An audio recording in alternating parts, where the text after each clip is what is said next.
sont une des bases de ce concept alimentaire et ça va nous permettre évidemment d'avoir des ingrédients qui vont être vivants. Quand je dis vivants, évidemment, ça fait partie des...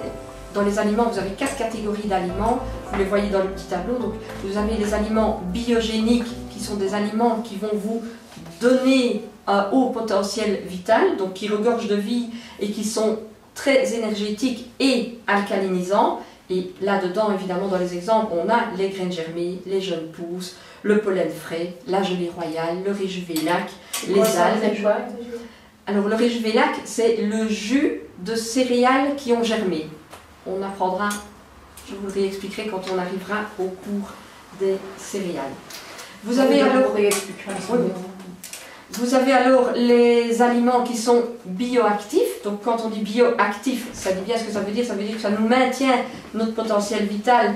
Ça va peut-être l'amplifier un petit peu, mais ça ne va pas nous apporter de grosses doses au niveau justement de la vitalité. Et là-dedans, on retrouve tous les fruits et les légumes frais, bio, crus, toutes les herbes aromatiques, les huiles végétales, première pression à froid, et les produits lactofermentés, comme par exemple, on est à la pleine période de la choucroute, qui est un des produits lactofermentés par excellence.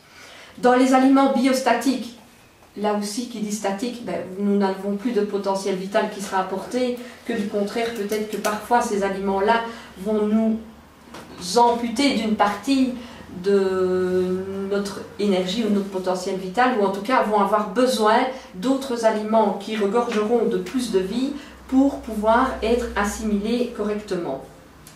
Et là-dedans, on va retrouver tous les aliments cuits ou les aliments crus qu'on a conservés trop longtemps. Donc par exemple, des aliments crus comme, je vais dire, une laitue que l'on conserve pendant, j'invente, j'exagère un petit peu, 1 semaine, 10 jours, n'est plus un aliment bioactif, mais va entrer dans les biostatiques. Donc une fois qu'on conserve un peu trop et qu'ils perdent au niveau de leur qualité nutritionnelle, ils vont rentrer dans la catégorie des aliments biostatiques. Et alors la 4e catégorie, où là je n'aurais pas besoin d'expliquer grand chose, vous avez de suite compris, les biocides. Quand on dit cide, c'est évidemment ce qui engendre toujours.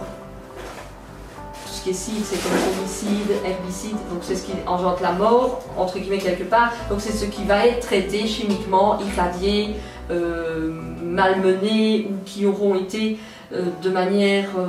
traités de manière inappropriée et qui donc vont faire diminuer grandement notre potentiel vital et ne nous apporteront pas ce dont notre corps a besoin justement pour avoir l'énergie optimum pour continuer à faire nos activités.